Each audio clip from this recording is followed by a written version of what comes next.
umestahili kutupa msaada ambao tunauhitaji mahali hapa.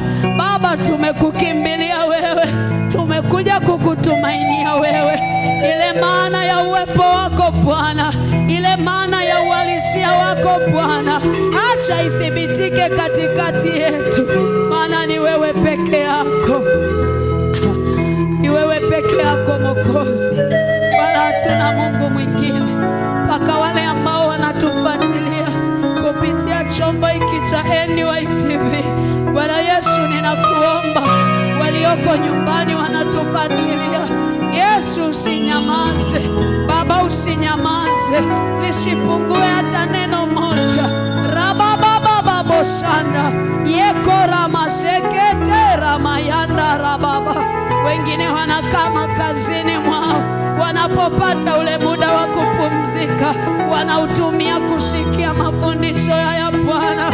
Angalia unyenyekevu wao, anayenyenyekea chini ya mkono wako wewe Bwana umuinua. Basi Bwana ukawahudumie. Rababababosaya. Asante kwa kuwa mbingu zimefunguka tena kwa ajili yetu. Asante kwa kuwa uko hapa, na jioni ya leo tunaungana na maserafi na makerubi, tunaungana na wazee 24, tunaungana na malaika kukuinua wewe na kukwambia wastahili. Baba, unastahili peke yako, unastahili Bwana, unastahili kututendea mema. Tumechagua kukutembelea wewe Bwana, tumechagua kukutembelea, ndo maana tuko hapa. Basi tunaomba na sisi ututembelee Bwana. Ni wewe umestahili kutuhudumia, ni wewe Mwokozi wa ulimwengu wote. Acha ardhi na anga ikubali kwamba wewe ndiye Bwana. Acha Mungu jina lako litukuzwe. Karabo sanda rabababa ori makaya toramayanga rabababa. Mwokozi wa ulimwengu, wengine wanataja magari, wengine wanataja farasi, wengine wanataja machina yao, wengine wanataja machumba yao, wengine wanataja umaarufu wao, lakini sisi tunalitaja jina lako, maana ndio jina tulilokilimiwa, linalopita majina yote. Jina lako limetukuka, jina lako limetukuka Bwana. Ninawasalimu tena katika jina la Bwana wetu Yesu Kristo. Mungu wetu ni Mungu mkuu, anastahili sana sana. Tunamshukuru Mungu tena kwa ajili ya jioni ya leo. Asanteni sana watu ambao mlitii neno la madhabahuni la kuwaalika watu wengine, lakini asante pia wewe uliyetii neno la kualikwa na huyo aliyekualika. Mungu wa mbinguni awabariki sana, na ni maombi yangu awatendee yale mema yaliyokusudiwa mahali hapa. Amen. Amina. Naomba nitumie tena nafasi hii kuwashukuru sana wote ambao mnaendelea kutufuatilia. Nashukuru sana sana. Ninatamani niongelee hapa kwa sababu wengi wenu mnanisikia. Naomba nitumie nafasi hii kuwaomba samahani. Na nipigia simu nyingi, wengine mmenikasirikia, mmenitumia na meseji mbaya, mmelalamika, lakini naomba nitumie nafasi hii kukwambia samahani, pole sana. Ninatamani kila mtu nipokee simu yake, lakini ni vizuri pia mkaelewa kwamba niko kwenye huduma, nahitaji maandalizi. Sija kupuuza hata mara moja, sija kudharau, na usijisikie vibaya kabisa. Kuna meseji moja mtu ametuma ikaniumiza sana moyo, sio kwa sababu nimemkasirikia, hapana. Nikajiona vile ambavyo na mimi kuna majira huwa ninahitaji watu ile shauku waga ni kubwa, waga inasindikizwa na maumivu mengi. Kwa hiyo ninaomba mnisamehe. Ninaomba niseme hivi, ukiona sijapokea simu, nitumie basi ujumbe. Utume tu ujumbe, andika na kile kitu ambacho unatamani Bwana akufanyie. Na nikwambie tu, unavyoendelea kufuatilia mafundisho haya, kitu ambacho unatakiwa kuwa nacho ni maarifa kuhusu Mungu. Kwa habari ya Mungu kusikia, anasikia. Hata ukiniandikia, hata kama sijaomba na wewe kwenye simu, lakini ukiniandikia, nina ule muda ambao nitaizima simu, nitakuwa naangalia kila mtu alichoandika na kukifanyia kazi. So naomba mnisamehe.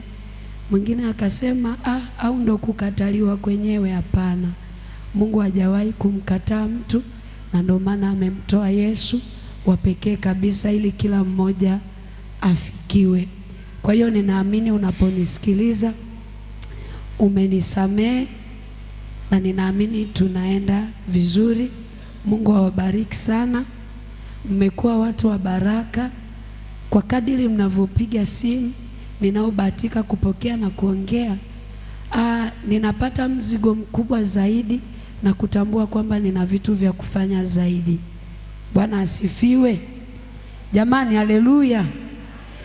Bila shaka wamenisamehe, si ndio jamani? Bwana asifiwe sana. Watu huwa wanalalamika sana, kila mtu ana hisia zake. Mwingine anasema sasa hivi umeinuliwa hata kupokea simu upokee. Anasahau kwamba hata hujainuliwa. Kumtumikia Mungu sio kuinuliwa, ni majukumu magumu sana na mazito.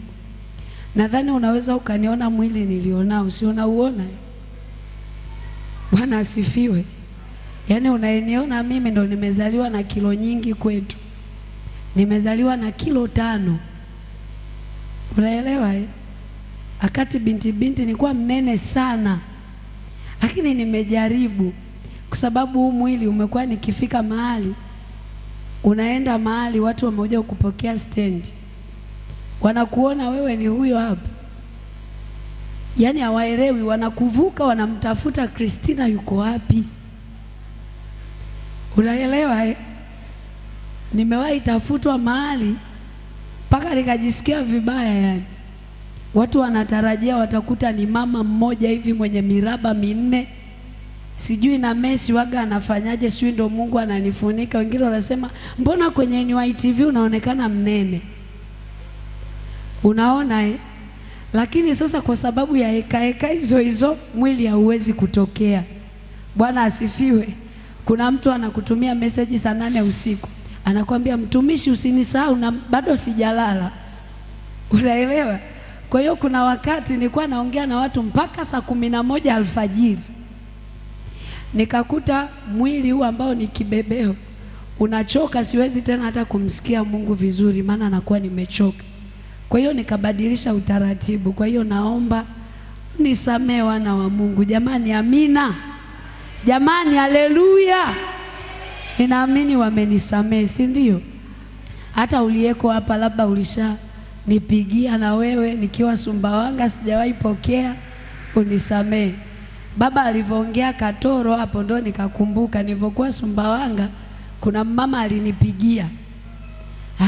Amekuaga ananifuatilia, kila akipiga ananiambia mimi ni yule nilisema wa Katoro, na kwa sikumbuki mama, pole nisamehe. Alivyosikia nakuja akaanza na mimi kuniuliza utakuwa sehemu gani? Nikamwambia ngoja nisome tangazo, maana mimi mwenyewe Kahama ni mgeni. Akaniambia nitakuja na mimi huko. Bwana asifiwe sana. Jamani, haleluya. Mwingine amenipigia jana, anasema mtumishi, mimi niko Shinyanga, nimekuwa nakufuatilia, nimesikia huko Kahama. Akasema Ijumaa nakuja Kahama nije nionane na wewe. Mwingine amenipigia yuko Simiu, alikuwa amepanga Alhamisi awe hapa, ni mwalimu, alikuwa ameomba kabisa na ruhusa kazini. Leo anasikitika, ananiambia nimepewa jukumu la kikazi niende sijui kwenye semina. Akasema lakini hata kama tunamaliza hiyo semina Jumamosi, nitakapomalizia hilo eneo napanda gari nije angalau Jumapili tu nikuone. Bwana asifiwe. Bwana asifiwe. Jamani, haleluya. Na mimi ninajisikia kunyenyekea sana mbele za Mungu aliye hai, wala heshima hizo zote siwezi kugusa hata tone, maana utukufu wote anastahili kupewa Mungu. Jamani, haleluya. Jamani, si imekaa vizuri Kwa hiyo Mungu awabariki sana. Tunaendelea, kuna majira Mungu atatusaidia, tutakuwa tunawafanyia watu vizuri zaidi. Yani tutatafuta mtu atakuwa anawasikiliza, anaongea nao. Kuna wakati tulijaribu mimi na mume wangu akawa tukiwa tunaongozana kwenye hizi safari ya kiwepo, ananiambia umechoka sana, pumzika kidogo. Simu zote zitakazoingia mimi napokea. Sasa tukiwa Dar es Salaam nikamwambia sawa, ngoja nipumzike, nikalala. Zile simu zikaita, akipokea inaita nyingine, akipokea zinasindikizwa na message za lawama. Jamani, sasa hivi si unaweza ukafa? Kumbe mazingira waga ni haya, na unarudi nyumbani unapika na ugali, unafua na nguo. Nikasema ninayaweza mambo yote katika yeye anitiaye nguvu. Jamani, haleluya. Kwa hiyo watu wanatakiwa waelewe mimi ni mama, yani nikirudi nyumbani yani nafua, napika, nalea watoto, napokea na simu. Kwa hiyo ukilishika hilo litakusaidia. Mama mmoja akaongea na mume wangu muda mrefu, akamwambia sawa. Alivyokuwa anamshauri yule mama anasikiliza. Nikashangaa mwisho anamwambia, lakini baba, yani ninaomba huyo mtumishi aongee neno moja tumwekee hata simu mshikie sikioni. Jamani, amina. Jamani, haleluya. Kwa hiyo sasa lazima tukubaliane na mazingira hayo kwamba tuko duniani, hatujahama na maisha mengine yanaendelea. Kwa hiyo tuvumiliane katika hali hizo zote. Bwana asifiwe. Mungu awabariki sana wageni. Tunajifunza somo linalosema ishi kwa kufuata ramani ya Mungu ili uwe na hatima njema. Tulikotoka ni mbali. Tumetembea kwenye kitabu cha Yeremia sura ya 1 mstari wa 4 mpaka wa 10.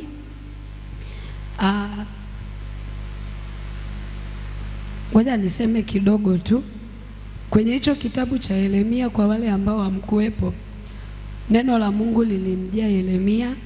Yeremia alikuwa ameitwa kwa kusudi la Mungu wakati ule kwa kipindi cha ule ufalme wa Yuda. Kuna mambo ambayo yalitokea, basi Mungu akaamua kumtuma Yeremia. Yeremia ni nabii wa maombolezo, na ukipeleka ujumbe mahali wa matengenezo inabidi uwe mvumilivu kidogo na kukubaliana na hali zote. Kwa hiyo Mungu akanamwambia Yeremia, kabla sijakuumba katika tumbo nalikujua, na kabla hujatoka nalikutakasa. Akanamwambia nimekuweka kuwa nabii, lakini akamuelekeza vitu kadhaa, akaongea naye vitu vingi. Kwenye mstari wa 8 anamwambia usiogope. Kwa hiyo tumetumia kitabu hiki cha Yeremia ambacho kinatupa mwongozo sisi wote kwamba tulioko duniani tupo kwa ajili ya kusudi la Mungu. Bwana asifiwe. Nafikiri nimeongea vizuri. Leo natamani niongee pole pole. Sawa jamani? Sasa kama tulivyokuwa tumeangalia na nilivyokuwa nimeongea kule mwanzo tangu Jumapili kwamba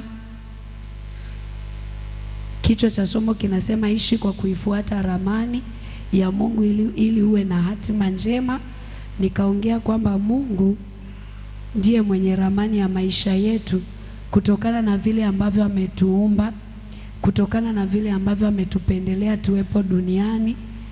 Manake alivyotuleta duniani anajua pia tunatakiwa tuishije, kwa sababu hakutuleta kwa bahati mbaya. Bwana asifiwe.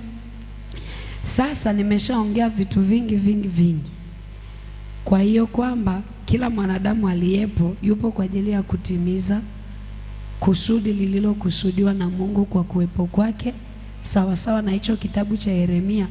Kama unaweza kukisoma vizuri kabisa, kitabu cha Yeremia ni kitabu kizuri sana, yani ukikisoma vizuri pamoja na wengine wengi, kina Isaya hao, unaweza ukasoma kwenye Wafalme, utakutana na utendaji wa Mungu kadha wa kadha. Kina Musa, utakutana sasa na maana halisi ya kitu ninachokiongelea cha ramani. Baba amesema ni uamsho. Sijui nilisema ni juzi au ni Jumapili, lakini nilisema hivi,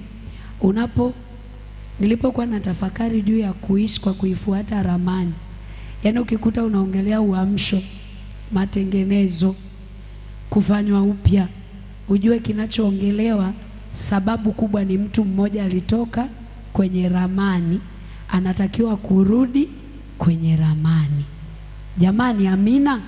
Yaani ukikuta tu jamani uamsho, manake kuna mtu alitoka kwenye ramani akapita shortcut, akaenda kwenye vichochoro kule, akaenda akadondoka, akazimia, akafa, anahitaji uamsho. Jamani, amina. Bwana asifiwe. Na niseme kidogo sasa, hapo kidogo tu kuhusiana na uamsho. Hakuna mahali nilifundisha somo la uamsho, Mungu alinisaidia mimi pia kuelewa vizuri kuhusu uamsho. Baba pia jana alisema tutakuwa tunaimba uamsho, miaka 13 ya moto wa uamsho, mpaka ile miaka itapita, lakini hakuna badiliko lolote. Na hicho ndicho ambacho kinaendelea. Kwa nini? Shetani asingependa tukione kina cha Mungu kwenye maisha yetu, tuuone urefu, tuuone upana, tukione kimo. Bwana asifiwe.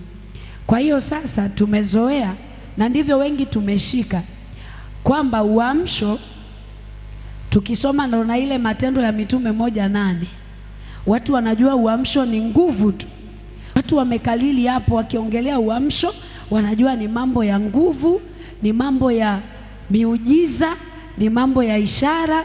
Basi tukishasoma na kile kitabu chetu kizuri cha Bwana fufua kazi yako, basi watu wanajua tumemaliza.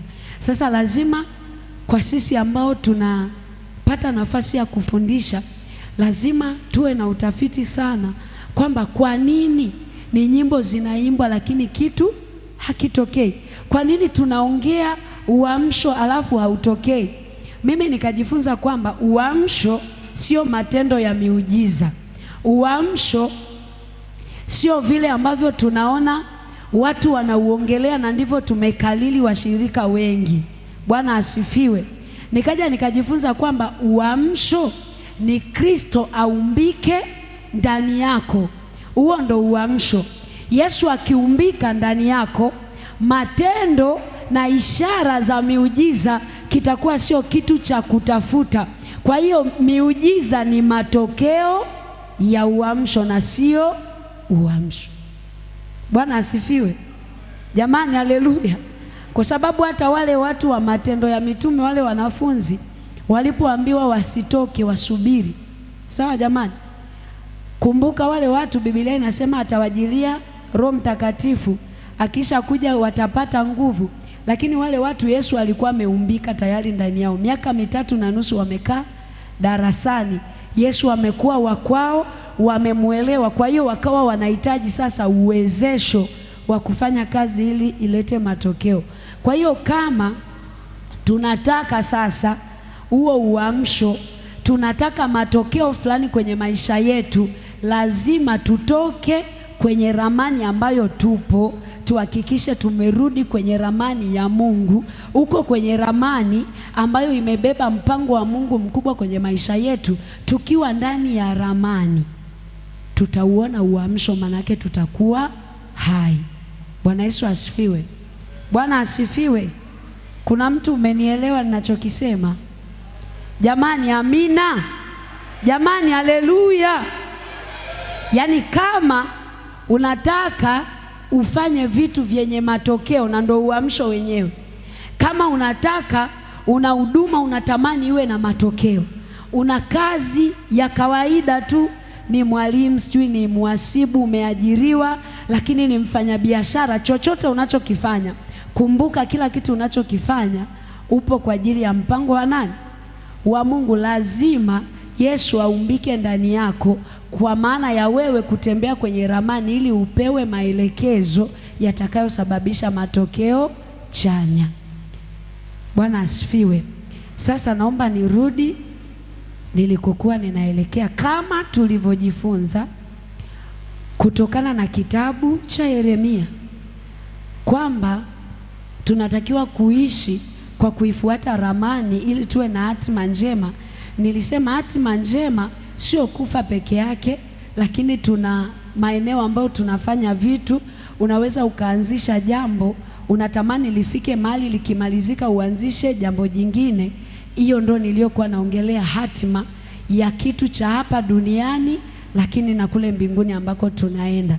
Kwa lugha nyepesi, hatima njema kwenye maisha ya sasa, sawa jamani, na yale ya baadaye. Niongee kidogo, jambo tu ni la kusikitisha, sio zuri sana. Tunapoongelea umakini wa kutembea kwenye ramani, unaweza ukaona kuna mtu alitoka kwenye barabara ya Mungu, akatoka tu kwenye ramani, shetani akamtazamisha vitu kadhaa, akaviona ni vizuri kwake, akaingia kwenye dhambi. Kwa bahati mbaya sana akaenda akakutana na yale magonjwa ya ajabu. Sawa jamani, huyo mtu ana hatima nzuri ya maisha yake tu ya sasa ya hapa duniani, akikaa na majuto, anafaa kunywa hayo madawa saa zote, amebaki anatembea kwenye adhabu. Unaelewa eh? Kwa hiyo tunaposema ishi kwa kuifuata ramani ya Mungu ili uwe na hatima njema, manake kwenye maisha yako haya ya sasa na maisha ya baadaye. Wengine wamejiingiza kwenye tamaa ya mali, tamaa ya fedha, wakaingia kukopa mikopo. Ameenda akakopa mikopo, akasema ngoja nikajaribu kule kwenye madini na mimi nitafute mgodi. Asijue kwamba usione vyaelea vimeundwa. Amemwona tu mtu niliona kitu cha ajabu kiko kwenye mitandao na nyie mmekiona. Watu wa huko sijui ndo Katoro sijui ndo wapi, wanavotoa hela kwenye ile send off. Watu wamechanganikiwa, yaani wasichana wamepaniki kwa ajili ya jambo lile lile tu. Kuna wamama wamelaani waume zao kwamba si ni afadhali ningeolewa na yule jamani, si ningemiliki. Wewe usitamani maisha ya mtu ambayo unayaona leo, kuna mahali ametoka. Bwana asifiwe jamani, haleluya jamani, amina. Kuna kawimbo fulani ninakapendaga, kanaimba pole pole, usiogope safari, hatua ndogo zina maana kubwa. Jamani, amina jamani, haleluya. Kwa hiyo unakuta sasa ramani yako inaongozwa na Mungu. Wewe unajua tu hii leo unayoiona hapa, unaijua dakika ambayo tuko hapa, unaijua sekunde ambayo tupo, unaijua siku uliyoiona, kesho haujui. Sasa yuko anayeijua ramani yako, anajua kesho kuna kuchaje. Unahitaji kufanikiwa, nenda kwenye ramani. Bwana asifiwe jamani, haleluya. Jana nikakwambia usije ukajaribu kutafuta kufanana na mtu, usije ukajaribisha. Natamani nihubiri kama fulani, natamani niimbe kama fulani. Bwana asifiwe. Tamani kufanana kwanza na Yesu, atakupa watu sahihi wa kujifunza kutoka kwao. Bwana asifiwe. Sasa kwa sababu tulikuwa tumeongelea hayo mambo ya ramani na jinsi ilivyo, kwa nini Mungu analileta somo hili kwetu?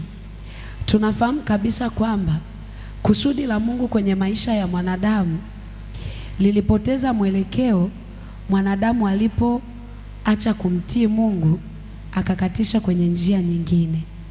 Bwana asifiwe. Tunaona mambo yakaharibika sana, na Mungu alichokuwa anakiona akaona sasa kwa sababu ile hali imekaa vile,